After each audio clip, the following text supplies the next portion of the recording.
চট্টগ্রামের দেওয়ানহাট রেলগেটে কোটা বিরোধী আন্দোলনে ব্লকেট কর্মসূচি কিছুক্ষণের মধ্যে শুরু করবে চট্টগ্রাম বিশ্ববিদ্যালয়ের শিক্ষার্থী সহ সাধারণ শিক্ষার্থীরা। সেখান থেকে বিস্তারিত জানাতে সরাসরি যুক্ত হচ্ছেন আমাদের প্রতিনিধি মনুল ইসলাম পারভেজ।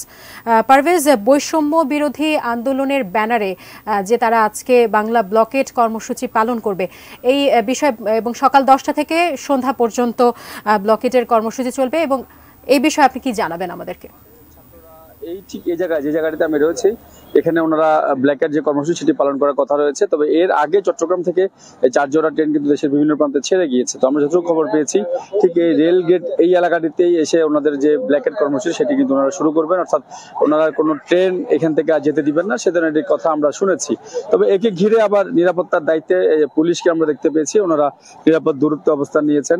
পাশাপাশি যে ছাত্ররা তারাও এসে অবস্থান নিচ্ছেন, অর্থাৎ এই জায়গাটিতে তাদের কর্মসূচিটি একটু বিক্ষুব্ধ হবে কিনা বা এটি হয়তো পরের খবরে আমরা হয়তো আপনাদেরকে আরো জানাতে পারবো। সবাই এসে একটি ট্রেন ভার্সিটি থেকে এখানে এসে পৌঁছাবে কিছুক্ষণের মধ্যেই।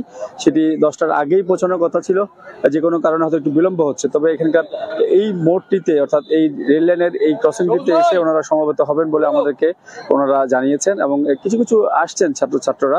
তো সবাই অপেক্ষা করছেন, হয়তো ওনাদের যে ব্ল্যাকের কর্মসূচি হয়তো এখানে হয়তো একটি ব্যারিকেড দিলে সারা দেশের সাথে কিন্তু ট্রেন চলাচল কিন্তু বন্ধ হয়ে যাবে, সে ধরনের তথ্যই আমাদের কাছে রয়েছে। আর নিরাপত্তায় বলছি যে সাদা পোশাক সহ অন্যান্য পোশাকে পুলিশরা নিরাপদ দূরত্বে ওনারা এই পুরো ঘটনাটি আসলে ওনারা দেখভাল করছেন, অবজার্ভ করছেন, বা সবকিছু নিয়েই আসলে এই ছাত্রদের যে কর্মসূচি সেটি প্রায় একটু পরেই পূর্ণাঙ্গ রূপে আসলে শুরু হবে। এখন এসেছে ছোট ছোট ছাত্ররা, বিভিন্ন কলেজের ছাত্ররা, তাদেরকে দেখছি আমরা এসে এখানে সমবেত হচ্ছে।